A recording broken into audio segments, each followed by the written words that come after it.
Welcome back. Last night at Mar-a-Lago, President Trump was joined for dinner by his embattled Attorney General Jeff Sessions. On the menu, a heaping portion of presidential frustration. Sources tell me and others at CNN that President Trump is quite upset with his senior staff for allowing this firestorm surrounding Attorney General Sessions to steal his thunder in the wake of his address to Congress. The president considered Sessions' recusal from any investigation into the Russian hacks hasty, and he had a heated discussion with his staff on Friday, expressing his frustration in no uncertain terms.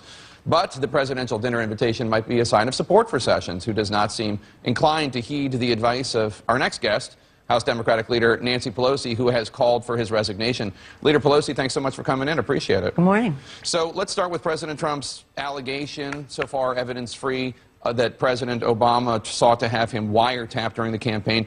You're part of the Gang of Eight. That's a group of House and Senate leaders, both the leadership and the leadership of the intelligence committees, that would be privy, one suspects, to such information. Do you have any idea what he's talking about?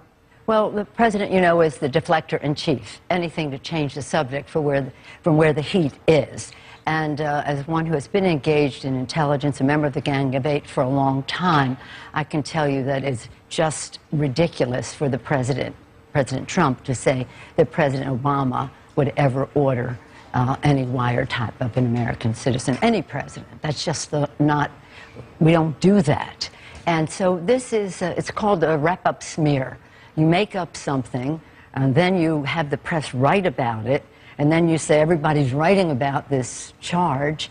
It's a tool of an authoritarian to just have you always be talking about what you want them to be talking about. Rather than Russia, we're talking about, did President Obama do thus and so? He certainly did not. And then to take it to the Congress and say, now you investigate this, when he's been not in favor of Congress investigating anything, including what do the Russians have on Donald Trump politically, financially, or personally.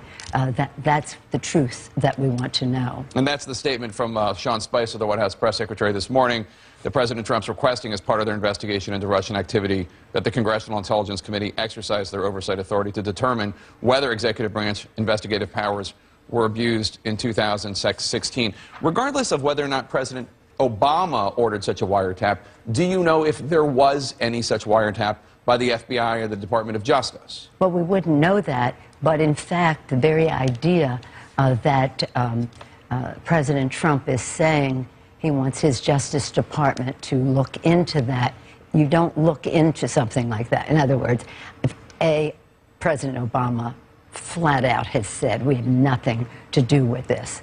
What the Justice Department is doing is another subject. I have no knowledge of anything of that kind.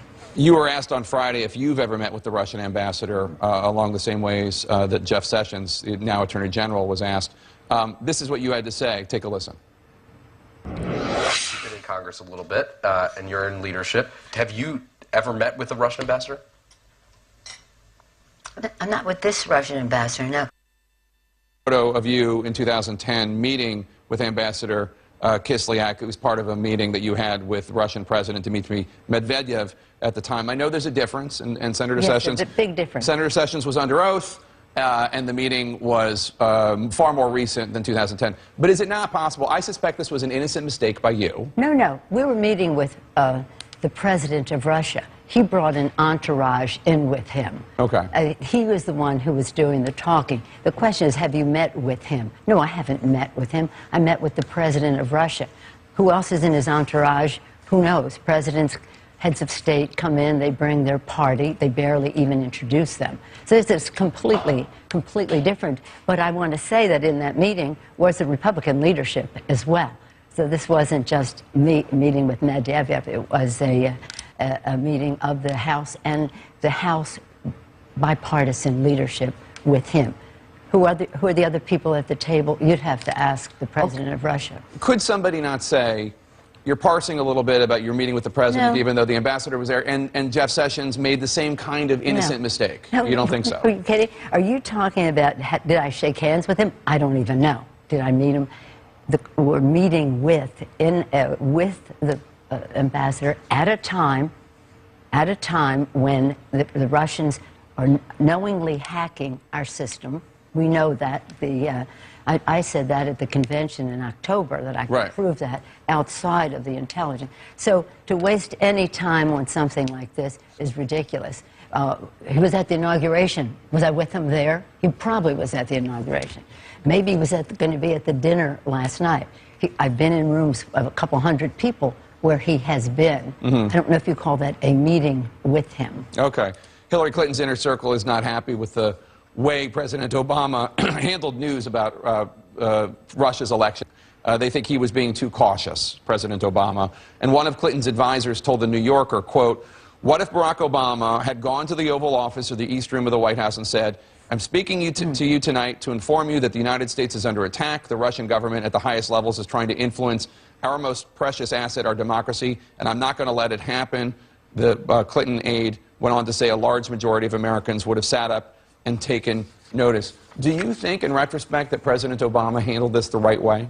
I think that President Obama handled it as he received information that was of the highest confidence. I do think, with all the respect in the world for the press, that the press could have done a better job instead of printing every email that came out and saying, "This comes to you from Vladimir Putin." They were, ha ha ha, John Podesta said this or that. I think the press were accomplices in the undermining of our election by the Russians by not pointing out this stuff is worthless because it comes from an undermining of our election, or at least reminding the public where these emails, the leaking of these emails came from.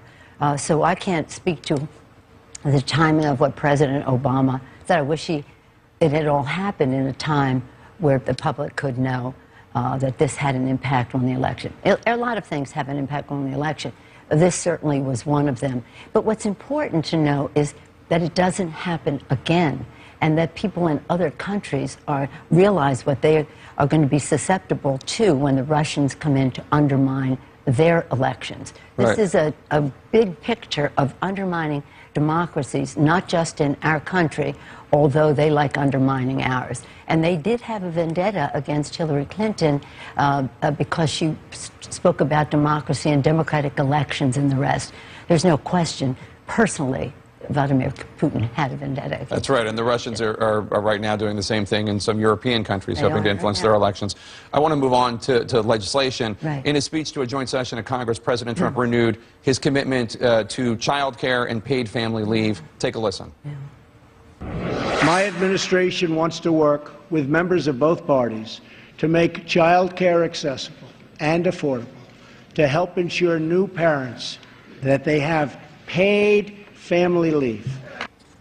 Paid family leave, a big Democratic priority for a long time. Is that something you could work with the president on? Well, I would certainly hope so. The first conversation I had with him after the election, that week of the election, we talked about that subject, and it's a subject that his family is interested in as well. Ivanka. But what he has proposed is something that benefits, 70% of the benefits go to people making over $100,000 a year. So we have to revisit that this is not what this country needs in that regard.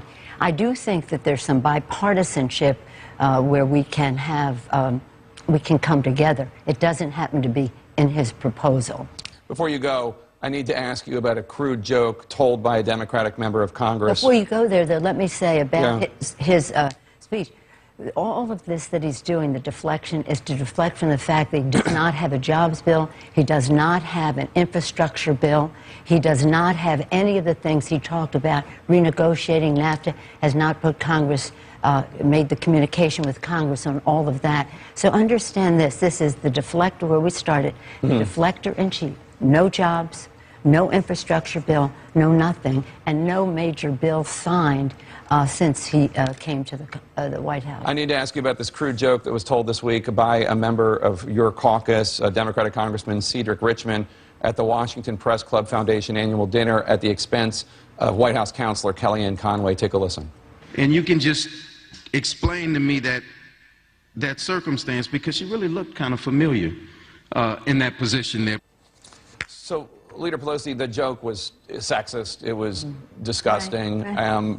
Shouldn't the congressman apologize to Kellyanne Conway? And honestly, where is the Democratic Party in expressing outrage about this? But I wasn't at the dinner. I'm just finding out about this. But the fact is, I'm still sort of a state of what is going on here, that the person who occupies the White House is the person who was on that Hollywood video that said the crude things he said about women. You all are criticizing Cedric for something he said in the course of the evening, and he maybe should be criticized for that. I just don't know the particulars.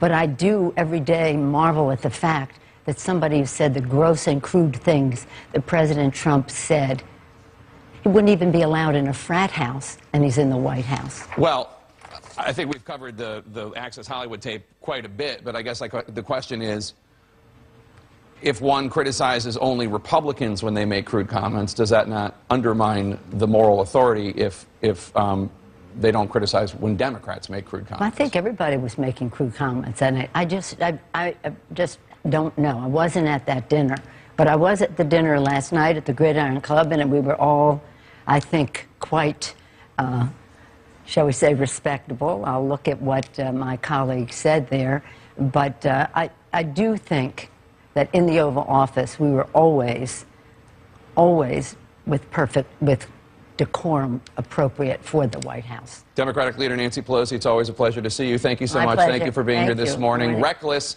that's what one Democrat